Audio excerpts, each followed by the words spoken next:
Hey everybody, it's Ron from Pick Dawgz, and this is Ron's Rundown. We're going to go over the MLB games scheduled for Thursday, April 3rd, 2025. Now, if you like this video, make sure to hit that thumbs up button and subscribe. Put your baseball picks in the comment section below. And if you're looking for my best bets, the games I love the most in baseball and other sports, you can find those at the Premium Picks tab at pickdawgz.com. There's also a link in the description.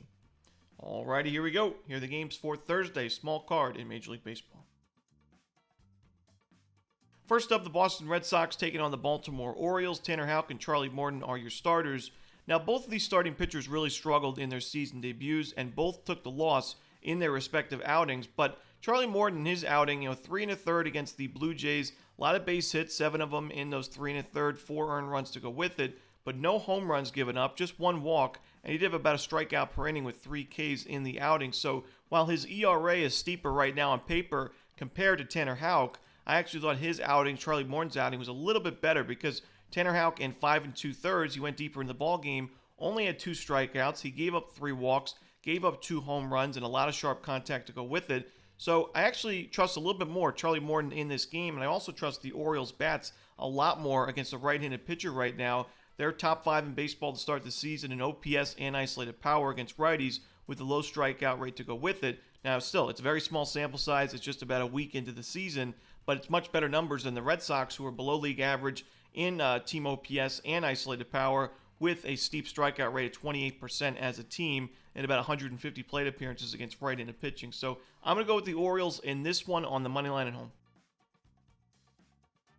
Next up, we'll go to Philadelphia as the Rockies take on the Phillies. Antonio Senzatella for Colorado. Taijuan Walker making his season debut for the Phillies.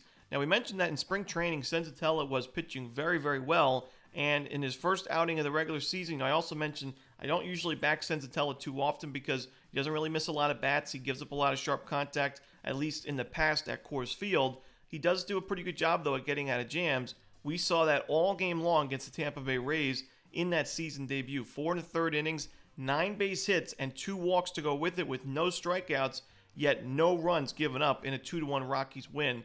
I don't think he's going to be able to keep up that magician act for too long, but he has pitched well. He pitched well in spring. He pitched well in terms of the limiting earned runs in the first start. And with Taijuan Walker on the other side, who really struggled early season last year, was not good in spring training, gave up a ton of sharp contact, a lot of runs, a lot of home runs, and the biggest problem, I think that there's value here with the Rockies, at least on the run line, plus the 1.5. I think this is going to be a high-scoring game because, like I said, I think Senzatella is due for some regression. The Phillies should be able to get to him, but I also think the Rockies get to Walker, so I'll lean towards the over and the Rockies plus 1.5 runs. Next up, the Houston Astros taking on the Minnesota Twins. We're going to see Hunter Brown and Joe Ryan on the mound. Now, in his season debut, Hunter Brown pitched well. I mean, he had a quality start. He had 7 strikeouts, and he made a couple of mistake pitches, one given up for a home run, few walks given up as well, but he looked like second half of the season of 2024, Hunter Brown, in that game against the Mets.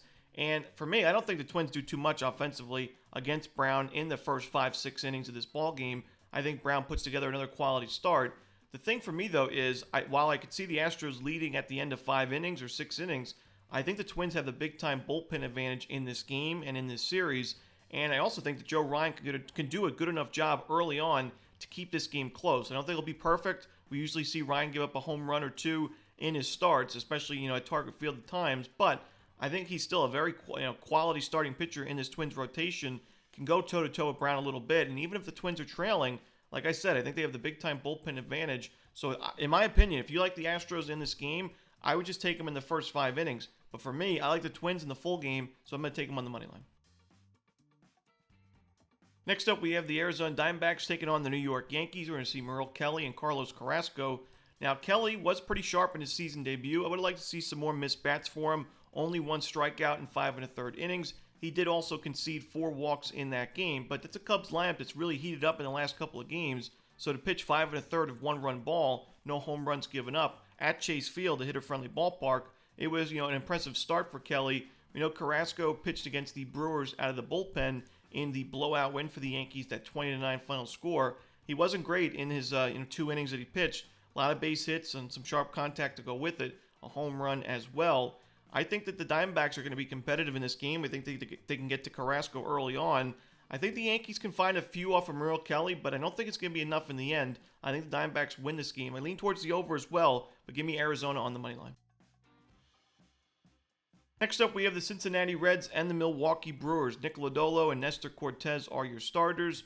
I think Cortes bounces back. He pitched against his former team. You wonder if that former team was able to pick up on some things in that ball game, because anytime you see a pitcher give up 5 home runs in a game, usually you think of tipping pitches, and if it is the case where he's pitching in his old ballpark against his old team, you wonder about that. But I still think Cortes was sharp in spring training, and he's facing a Reds team that's been dreadful offensively the last couple of games. They were excellent in the first game of that Rangers series, scoring 14 runs, and they were blanked back-to-back games on Tuesday and Wednesday. So for me, inconsistent Reds offense, but I think Cortes bounces back, pitches pretty well. Lodolo pitched well in his season debut. He's facing a Brewers team that's not doing much against lefties, especially lefty starters, to start the year. You look at Chris Bubich and Cole Reagans in that Royals series, both dominated in those games. So I got to go with the under here in Reds Brewers. And that's it. Those are the games for Thursday in baseball. Hope you enjoyed this video. Again, if you're looking for my best bets, you can find those at Pick Dawgz Premium, and there is a link in the description.